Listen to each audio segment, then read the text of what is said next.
This is KGW News at noon. After nearly 14 hours, the westbound lanes of I-84 between I-205 and I-5 are finally back open. This is a live ODOT camera showing traffic moving smoothly. But rewind to this morning, it was a much different story. Sky 8 flew overhead as traffic was backed up for miles. Good afternoon to you. I'm Chris Willis. Thanks as always for being here. That traffic mess all started because of a police chase. It happened on I-84 last night, included a shootout between two suspects and police. We'll have more on that investigation in just a moment. But first, let's get to Christine Pitawanich, who joins us live from I-84. Christine, traffic finally moving again. Chris, it feels so good to finally, yes, be moving again after being stuck in that slog for so long this morning. You can see right now, road is looking wide open and clear here on westbound I-84. That definitely was not the case earlier this morning when we, along with thousands of other drivers, were stuck in a huge traffic mess. This is what the morning commute looked like from the air. Sky 8 captured the traffic nightmare that so many drivers were caught up in. This is going to be a huge mess. We're talking about an impact on tens of thousands of drivers this morning until 84 reopens. It was the big story. Westbound I-84 closed for a police investigation between I-205 and I-5 overnight and extending into the worst possible time, the morning rush hour. It sucks, man. Everybody's going to be late. From 205 southbound, where drivers were funneled to I-84 east, all the way to westbound 84 approaching the 205 interchange, brake lights were plentiful, and traffic, people stuck bumper to bumper, along with thousands of other Portland area drivers, were stuck in it. The mantra of the morning, try to find another route if possible. 90% of these people were probably on their way to work. Richie Castro was trying to get to work in Hillsborough, and when we talked to him, there was no question. This mess was going to make him late. At least he wasn't alone. Just listening to the radio and waiting to get to work. I'm about an hour late. But there wasn't much anyone could do about it, but sit, tap their brakes, and wait. I'm probably going to just keep following my GPS. See that? All red. So, I'm trying to do the fastest route. I don't know. As far as I know, this is the fastest way to get to over there. The fastest way probably still pretty slow, as drivers this morning slogged through an especially terrible commute. Around 9:20 this morning, Portland police finally reopened I-84 westbound and sent out a tweet thanking people for their understanding and also acknowledging drivers' frustration. At this point, I am pretty sure so many drivers out there grateful that slog is over. Back to you. No question. All right, Christine Pitawanich, thank you for that. And as we mentioned, that closure stemmed from a police chase and a shootout last night. Officers arrested two men, and they say one of them is linked to the murder of a Kelso convenience store clerk just last month. More now from KGW's Tim Gordon. He's been following this story all day and joins us live now with the latest. Tim. Yeah, Chris, all clear here now, but this story includes that pursuit ending here on westbound 84, not far from downtown, involving the suspects, Vancouver and Portland police. Through the heart of the morning commute, investigators used daylight to gather evidence and finish their work on I-84. The truck the suspects ran in on the shoulder of the freeway, flat tires, smashed glass, and bullet holes in the side. Vancouver police say someone in the truck shot at one of its officers. That led to a rolling gunfight on the freeway. That officer had minor injuries. Very, very fortunate. He was not actually shot, was injured as part of the shooting, but not actually shot. Kim Kapp with Vancouver police says they were trying to stop the truck because this man was inside. 23-year-old Erkinson Bossy, wanted by police in Kelso. They say he is the getaway driver in a robbery and murder there last month. 30-year-old Kayla Chapman was killed at the market where she worked. Her alleged killer was arrested early on and is behind bars. Vancouver police have been assisting Kelso since day one. Tuesday afternoon, they arrested Nanenemy Ekik in Vancouver in connection with the murder. But that evening, they say Bossy and another man took off in the truck as police tried to stop them. Kapp says the pursuit was necessary. We had to attempt to stop the person and get them in custody. When you have someone who's committed, potentially committed a homicide, believed to be armed, which indeed was the case, that's not something you can just let go. So there was a chase and gunfire, and the arrests here. One of the two men was seriously injured, but not by gunfire. We don't know which one. The truck was towed away shortly after 9 a.m. Portland police are in charge of the investigation of the pursuit and the officer-involved shooting. We expect to learn more from them in the coming hours and days. Chris? All right, Tim, thank you for that. We will continue to track this homicide investigation and bring you any new information as soon as we get it. You can go to the KGW News app or our Facebook page, as always, for the latest.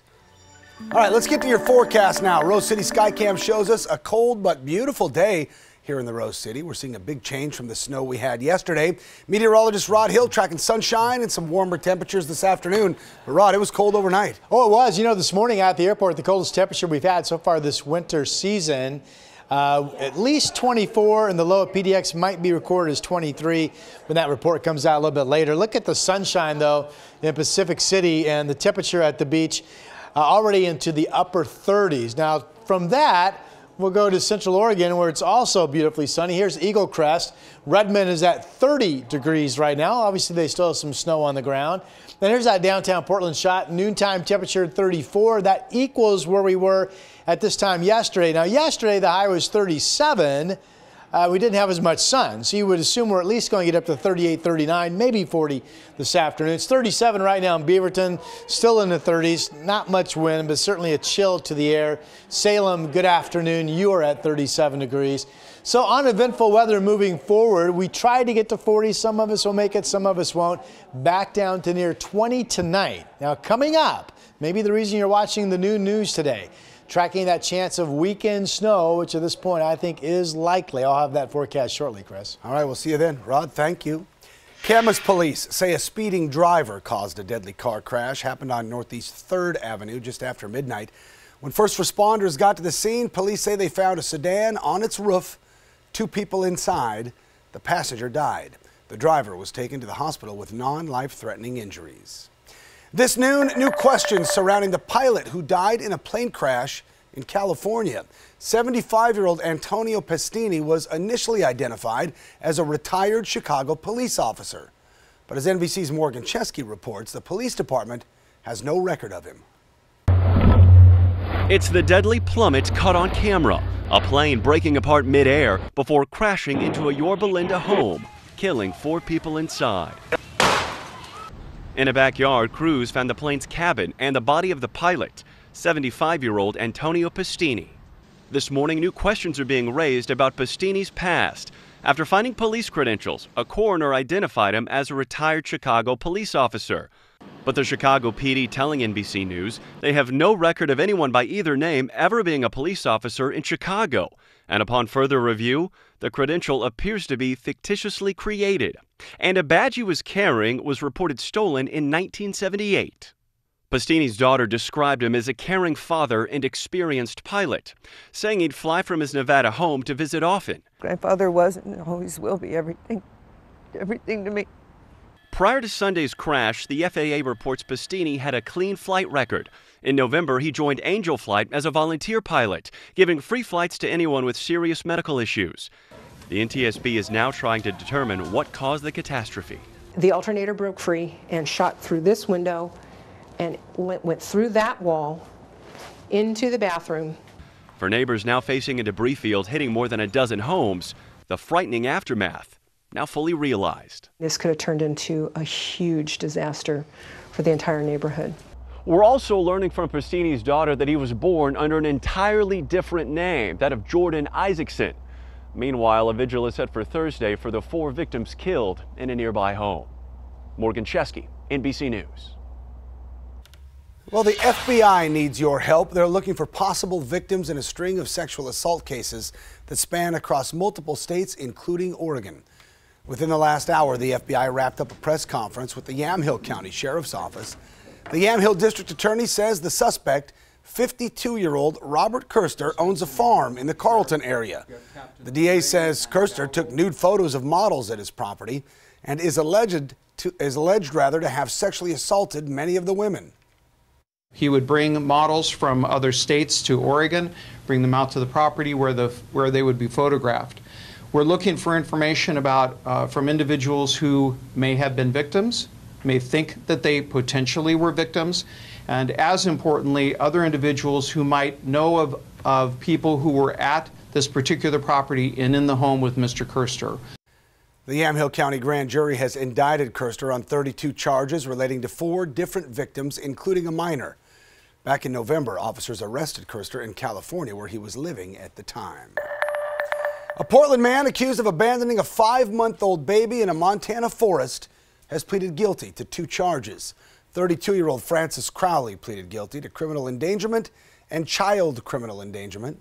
Court documents say Crowley was under the influence of meth and bath salts when he wrecked his car and left the infant in the woods under a pile of debris last July.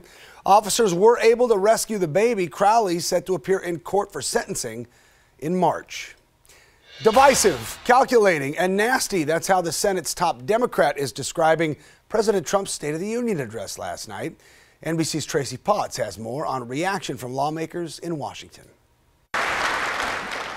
First, the speech. But we must reject the politics of revenge, resistance, and retribution. Now the test. Can Democrats and Republicans demonstrate the unity President Trump talked about last night, just days before the deadline for another government shutdown? If the president stays out of it, I am confident that the Democrats and Republicans, House and Senate, can come up with an agreement. Negotiations are still hung up over paying for a border wall. I will get it built. It could be a see-through barrier, the president says. Will Democrats go for that?